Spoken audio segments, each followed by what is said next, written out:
Estamos de nuevo en un podcast más de alta extrañeza, el mago Miller. Y el hechicero Villa. En esta ocasión vamos a entrar de lleno al tema que traemos el día de hoy, que es la magia familiar. ¿Tienes alguna relación con la magia familiar? ¿Te suena algo? Fíjate que es la primera vez que había escuchado esa pregunta. ¿Tú crees? Pero me suena algo así como, bueno, desde mi constitución, desde mis creencias, me suena algo así como espíritus de la familia acá, espíritu familiar. De hecho, sí, vamos a hablar de espíritus familiares. Empezando por el primero, que es un demonio. No entra en la categoría como de espíritu familiar, pero va muy relacionado. Este se llama Magistelus, también conocido como el amante y el maestro. El Magistelus, demonio que en forma de íncubo o súcubo colabora con los brujos o brujas. Durante la iniciación del brujo y tras el pacto, el propio Satán se comprometía a dar siempre rápida asistencia a satisfacer sus deseos en este mundo y a ser feliz incluso después de su muerte al novicio o la novicia. Ya traemos el dato que es novicio. Para los que no sepan qué es novicio, güey, ¿qué es novicio? Es porque ya sabemos. El iniciado en alguna religión. Ah, ok. ¿Verdad? En este caso estamos hablando de la brujería.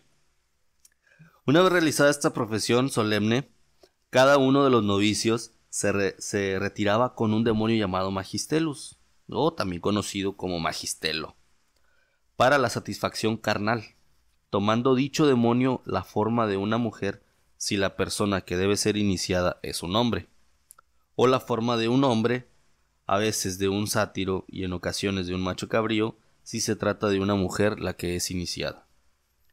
Magistelus es quien instruía sobre los misterios de la hechicería y el sabbat, siendo un maestro para el brujo o bruja, como su amante también, símbolo de su entrega total al propio Satanás. Magistelo es mencionado como el maestrillo de las brujas o de los brujos, también como su colaborador, el cual toma forma de incubo o súcubo. Güey, ¿qué es el abad? Hace rato lo mencionaste. ¿No? El sabbat, creo que son como celebraciones de brujas. No lo investigué bien, pero me parece son como fechas que... Las aquelarres, el sabbat. Ah, ok. Muy parecido a eso. No estoy muy instruido en la hechicería y en la brujería, pero me parece que eso es el sabbat. En esa época... Sabbat. Del griego. ¿Cómo se le llama? Donde vienen del hebreo. Del hebreo. Sábado. Ajá. Es el día del reposo y santa convocación para la oración. Pero a lo mejor tiene que ver No, pero la brujería significa, ¿no? significa otra cosa en brujería. Ah, bueno. En brujería es... Significa lo que dije. Ah, bueno. En esta época el familiar de cada bruja aparecía representado como un ser astado. ¿Qué es eso? Que con cuernos. Oh, sí, idiota. Por lo tanto, según la interpretación cristiana, este era un demonio.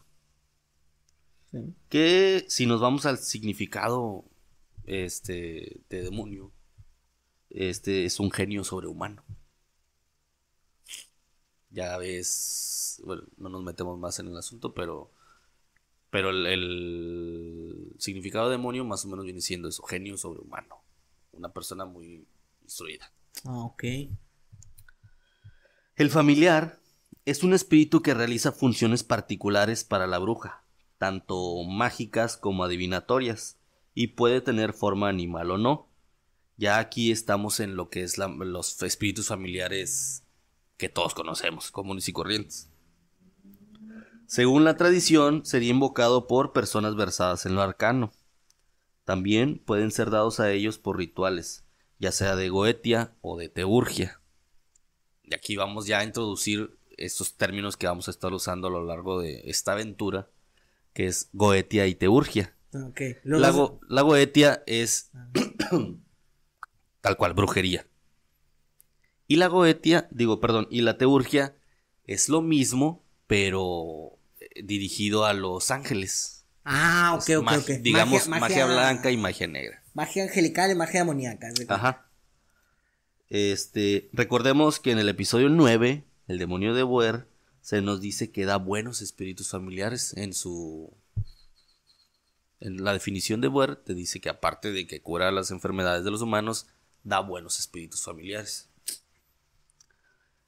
En otro libro, Vetor es un espíritu olímpico relacionado con los ángeles que gobiernan lo que se atribuye a Júpiter. En su descripción dice que el que acude a él en cuanto se le invoca él es digno de trazar su carácter y elevarlo a las más altas dignidades. Incluso da espíritus familiares venidos del firmamento. Y si Dios lo permite, puede prolongarte la vida hasta 700 años. Güey, entonces, ¿qué es un espíritu familiar? Es una entidad que trabaja contigo, pero puede tomar forma de animal. ¡Ah, la bestia!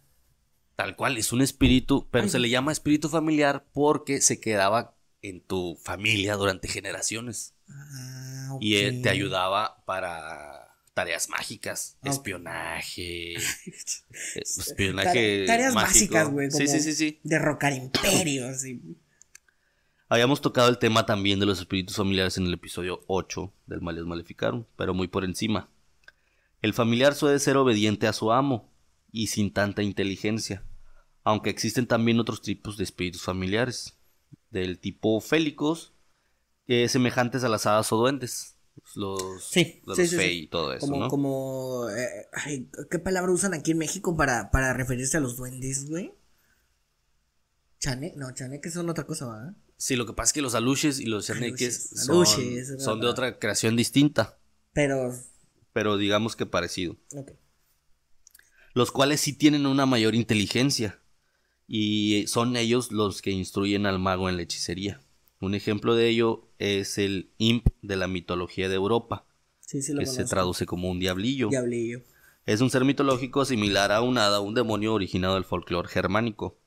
No son necesariamente buenos o malos, y en algunas regiones se les describe como asistentes de los dioses. Y aquí voy a meter a una bruja, la reina vudú se le conocía, no sé si la has escuchado, Mary Catherine Laveau. No, nunca la he escuchado, pero... Bueno, ella fue una mujer afroestadounidense, practicante del vudú, nacida en Nueva Orleans. Y la traigo al tema porque ella tenía o se dice, o sea, no, es de ese tipo de cosas que no sabes si es verdad o no. Pero se dice que ella salía a caminar con una serpiente enrollada a su cuello, que era su espíritu familiar. Pero viva. Sí. Y tú las veías. Sí. Era su espíritu familiar, la traía siempre con ella y se llamaba Zombie. Ok. Oye, güey, y a fuerzas tienen que ser espíritus familiares animales, no pueden hacer, o sea, bueno, animales o criaturas así, no puede ser así que, no sé, ¿Cómo? Algo así, un humano acá. Bueno, eso lo vamos a ver un poco más adelante. Bueno. También del folclore mapuche de la mitología latinoamericana están los huefuque. Sí los conozco, güey, los mapuches. Son espíritus asociados a rituales de magia negra, que traen tragedias y mala suerte al ser humano. El cual sería transmitido por los calcus, que son lo equivalente a brujo, y se van transmitiendo de generación en generación. Los poderes de los huefuque.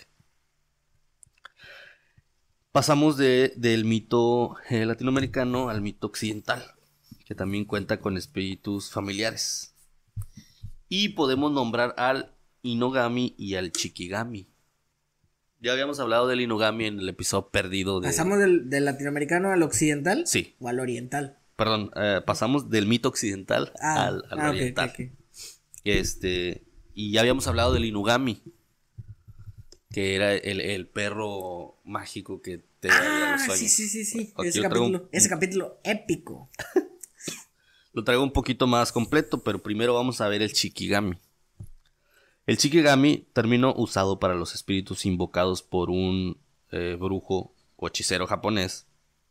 Estos se usan para proteger y servir a su amo.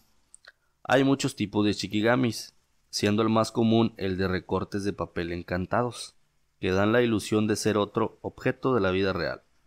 Son invisibles durante la mayor parte del tiempo, aunque pueden ser vistos cuando se hacen vinculados a pequeños muñecos de papel. También puede tomar la forma de animales, especialmente de pájaros. Pero los más terribles adoptan la forma de humanos, fantasmas o yokais, y su poder está conectado a su amo. Si su amo tiene el suficiente control y experiencia, puede poseer animales reales, hasta personas. Pero si el mago es descuidado, estos pueden salir de su control y hacer que el mago pague por haberlos invocado. O sea, siempre son espíritus, en este caso, ya en lo oriental, son espíritus que no quieren ser invocados, que están a la fuerza, dominados.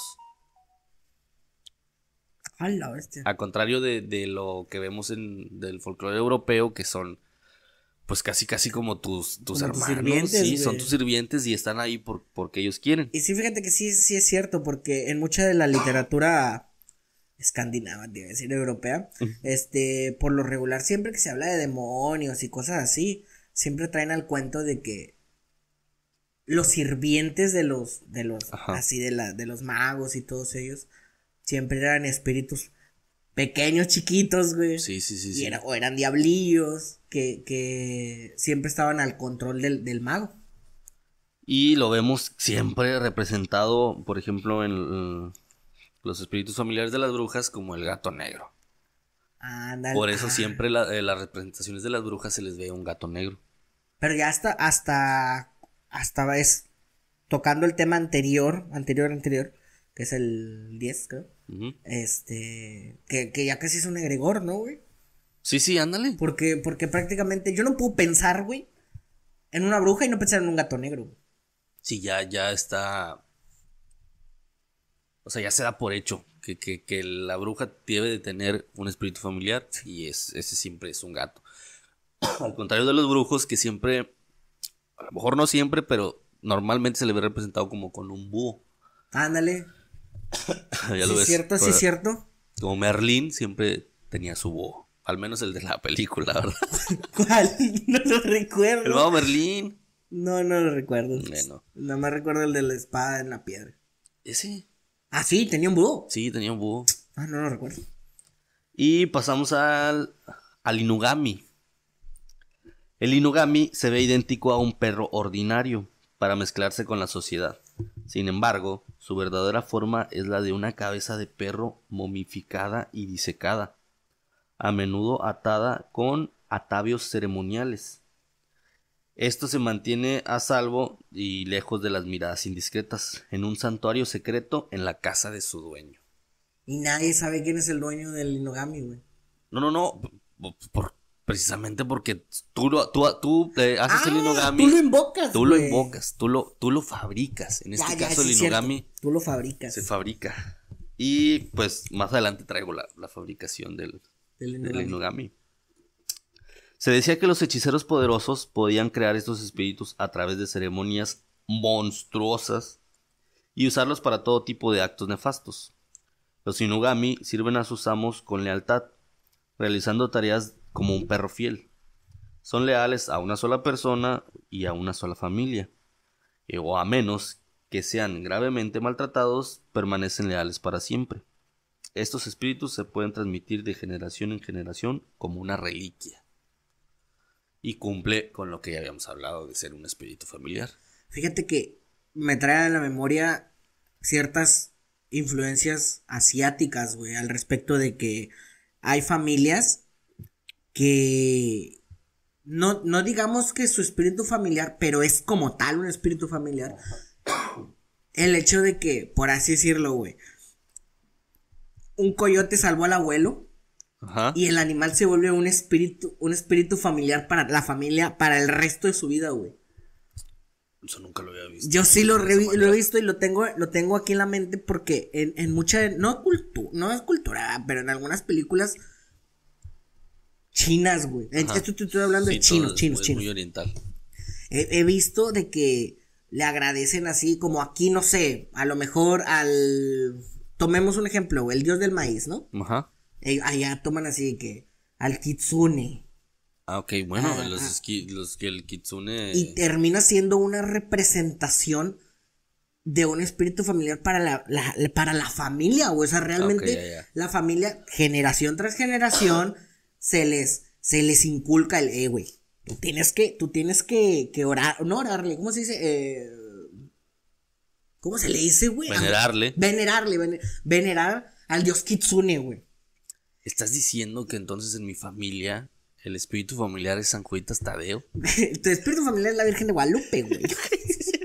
Pues es que si lo tomas de ese modo, Es que eso iba yo, güey, con lo que te iba a decir hace como rato, un güey. espíritu familiar, los santos que uno... ¿A quién no le dice que a Juan Diego, güey, no se le apareció un espíritu familiar del diablo, güey?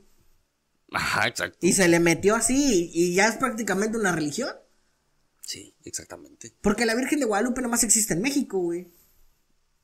Ajá. Sí, tal cual. Entonces Puede ser es un que espíritu estemos... familiar a nivel nacional, güey.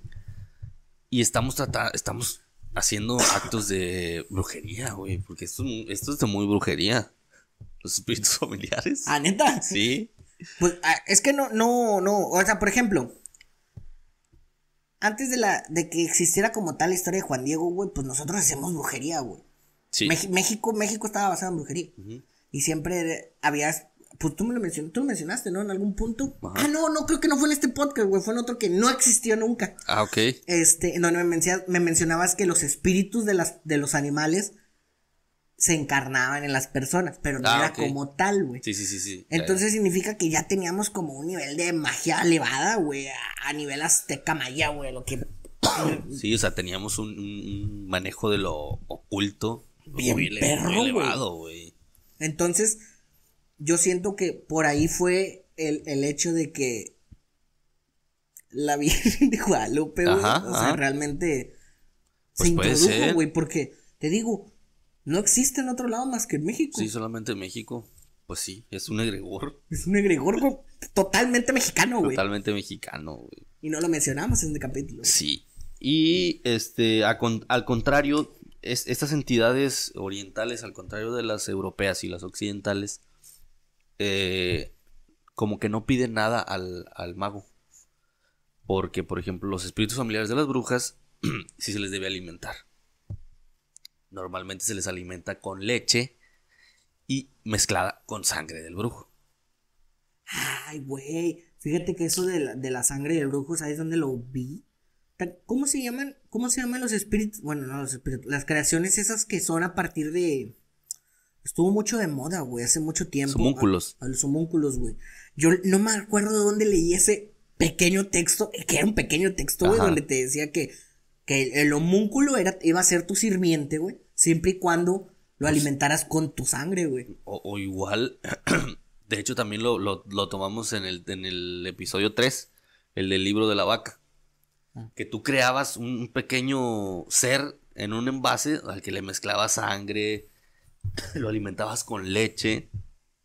Y ya creado el ser, podrías sacarle el cerebro y mezclarlo para hacer otra cosa. Sí, o cierto, o hervirlo y, o sea, siempre trata de una creación o una invocación. Tienen un ayudar. vertazo en común todas estas cosas, güey. Sí, güey, la neta sí. La práctica de dicho Inugami ya había sido prohibida, junto con el uso de otros espíritus animales como herramienta de hechicería. Pero, ¿quién lo prohibió o qué? Pues, ¿O era comenzó? muy mal visto en Japón. Neta. O sea, era como que. Pero, ¿quién iba a saber, güey? Era como ser como los nahuales, ¿sabes? O sea, sabes que ese tipo de brujería aquí está muy mal vista. Ujú. Es prohibida, digamos. Sí. Según la leyenda, la creación de un Inugami se logra de esta manera. Y vamos a hacer un paréntesis aquí, que es una leyenda y no se debe de usar literalmente. No lo intentes en Y casa. no lo intentes en casa. Tú Don't try this in house. quiere mucho a tu perro. ¿Tiene que ver con sacrificar animales? Sí. Ay, güey, nos van a cancelar. Se debe cortar la cabeza de un perro hambriento. Ya te fuiste a la shit, güey. Adiós, capítulo. Se debe cortar la cabeza de un perro hambriento. A menudo esto se logra encadenando a un perro fuera del alcance de algún alimento o enterrándolo hasta el cuello. O sea, dejando que él sufra, güey. Sí, de modo de que se volverá loco por hambre y desesperado, su cabeza podría ser cortada en el mayor punto de desesperación. A la bestia. Luego, la cabeza cortada se entierra en la calle, generalmente en un cruce de caminos por donde pasa mucha gente. El pisoteo de cientos o miles de personas sobre esta cabeza enterrada aumentaría su estrés y haría que el espíritu del animal se transformara en un onryo, un poderoso espíritu maléfico. Ocasionalmente se decía que estas cabezas cortadas escapaban y volaban persiguiendo el alimento, animadas únicamente por la ira. Tal era el poder del hambre del perro. Luego la cabeza se horneaba y se secaba y se guardaba en un cuenco, después de lo cual un hechicero malvado podía usar el espíritu como una especie de fetiche, haciendo lo que él o ella ordenara por el resto del tiempo. Está Güey, está durísimo, brutal, está güey. brutal. O sea, se trata de hacer ponerle a la vista al perro el alimento y que no pueda tomarlo. Entonces, en su mayor punto de desesperación, cercenas esa misma cabeza, la entierras donde pasa mucha gente para que la pisotee y el espíritu del animal esté más enojado, odiando a la gente. La sacas, la horneas, la secas, la guardas en tu casa para que ese espíritu te sirva a ti contra las personas, porque con el odio que le tiene ese espíritu a la gente, le puedes hacer el mal. Y a ti no te va a generar... No, porque tú eres su amo. Te va a servir como un perro fiel. Ok. Oye, ¿y cómo sabe la gente que lo estás atacando por medio del Onryo, güey? Digo, ¿qué era? Del Inugami. Pues es que el Inugami ¿Qué te causa, es o qué? el causante del fenómeno Kanashibari. Es la parálisis del sueño. God damn it. O sea, que alguien comience a percibir en Japón que tiene sueños. Sí, o sea, lo Kanashibari es que coloquialmente se nos dice como se me subió el muerto. Que también tiene otro nombre, que es el sueño. Parálisis del sueño. Parálisis del sueño, Ajá. correcto. Parálisis del sueño, es el Kanashibari y solamente o hechiceros o inugamis, por medio de hechiceros, pueden provocarle el malestar a las personas. O sea que entonces no es normal, güey, que alguien tenga un sueño así. Pues no debería de ser normal. Vete a la baby, güey. Pues entonces prácticamente, la vez, no, así está en hardcore, güey. Oye, yo pensé que con espíritus familiares, hablando así un poquito más, no sé si vaya a tocar algún tema que tengas ahí. Pues como quiera después lo... Ok. Había escuchado yo, güey, Ajá. la leyenda del espíritu familiar Ajá. dentro de una familia. Ok. En el cual el espíritu familiar venía a cortar, venía a cobrar Venganza. almas humanas, güey. Imagínate que tu tatara, dale 7 generaciones para atrás, Ajá. era bruja Ok. o practicaba la brujería. Y en una de esas, no sé si cometió algún mal o le salió mal algo o le hicieron algo, pero decía que el espíritu de, digamos, X demonio, porque no los conozco, iba a venir durante 4 generaciones, güey, a reclamar un alma de esa familia. Ah, ok. Bueno, eso tiene que ver con los pactos que tú haces. Porque a veces, por ejemplo, invocas a Baal. Facilito, vamos a ponerlo. Sí, güey, facilito. Y tú le prometes, no sé, el primer primogénito de mi línea de sangre. La primera mujer de mi línea de sangre. Pero hasta el momento tú no tienes descendencia. Entonces, puede pasar que tú tienes un hijo, pero tú le prometiste una mujer. Entonces se salva. Pues sí.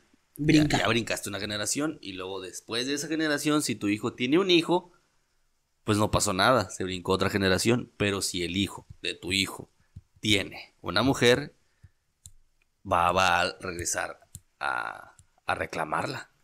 Porque tú hiciste un pacto con él y le prometiste a la primera mujer de tu línea de sangre. Ahí te va. Esta persona no reclamaba almas llevándoselas. Reclamaba almas para que trabajaran para él, güey.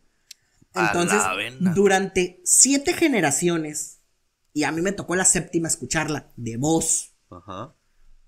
Que durante 7 generaciones, güey, las 7 abuelas, digamos, de esa persona, habían sido brujas, güey. Habían sido brujas abiertamente que se dedicaban a trabajar, güey, a todo ese asunto. Pero era por lo que había prometido. Sí, güey. O sea, ya lo traías. Habías nacido con algún superpoder que podías sentir malas vibras, que te sentías atraído por el hecho de hacer ese tipo de trabajo. ¿Y eran practicantes de magia blanca o magia? No tengo ni la menor idea, güey. No sé qué color trabajaban. Pero yo sabía que era como... Imagínate que era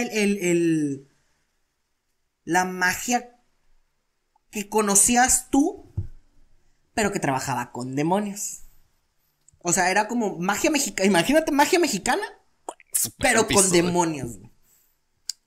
O sea, chamanismo. Haz de cuenta. ¿Conoces las cajas? No. Creo que... también se los conoce como baúles, vasijas o recipientes. Ajá.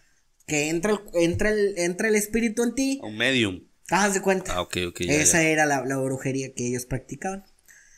Ah, ok. Y hasta la 7ª, te lo juro, estuvo 6 años intentando alejarse de ese asunto.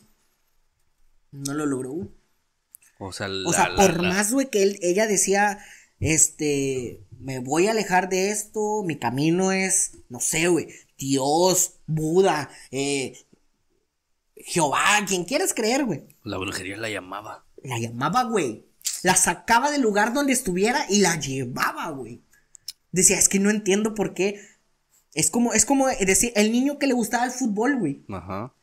O sea, aunque tú lo pongas a jugar básquetbol, el niño dice, yo quiero jugar fútbol, güey. O sea, esto no me llena. No me llena, güey. Entonces, siempre era como, siempre terminaba en lo mismo, como decía, bestia, güey, ¿por qué no me dedico a, por qué no soy bruja? Sí, perfectamente. Y nacían ya con los dones de... Sí, güey, y nacían con los dones. Eran más sensibles a percepciones de ese aspecto. Daba la casualidad que terminaban juntándose con gente que también se dedicaba al medio, güey, sin saber, güey. Ajá. Y siempre terminaban en esos puntos donde decía, bestia, güey, estoy entre 17 brujos. 17 personas. No, pero por así decirlo, llegabas a un lugar nuevo y te topabas con 2 personas que le sabían, güey. Es que dentro de lo que... O sea, no sabemos realmente lo que las otras personas saben, güey. Pues no, güey. O sea, llegas a un lugar de 40 personas y de esas 40 hay 4 o 5 que están metidísimas en eso y le saben. O no te van a decir. No te lo van a decir porque precisamente por eso se llaman las artes ocultas. Ah, ok. Porque eso tú lo quieres lo mantienes en secreto y no lo divulgas. Sí, el ocultismo no se divulga, es simplemente para los que están ya dentro.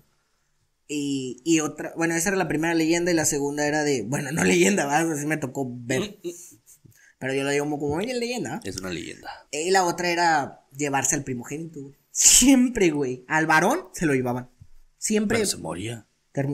No quería decir esa palabra porque nos van a echado venir, pero sí, O sea, se lo llevaba a Diosito. Sí, se lo llevaba a Diosito. Al primer primogénito, güey. Si no era por accidentes de niño, llegaba adulto con alguna depresión, güey. Llegaba con algún problema, pero siempre al primogénito ocurría algún problema de esa calaña. 4 generaciones van. O sea que constantemente se pierde y se pierde y se pierde. Sí. No han encontrado como quién, güey. O por qué. Pero siempre el primogénito te lo... Pues puede ser por tratos como y eso. Dicen, güey, las malas lenguas, que una de las abuelas, porque todo viene de las abuelas, güey, según. Resulta que una de las abuelas había ofrecido, güey, su línea de sangre para ella poder seguir viviendo lo máximo posible en su momento. Y a veces las ofreces para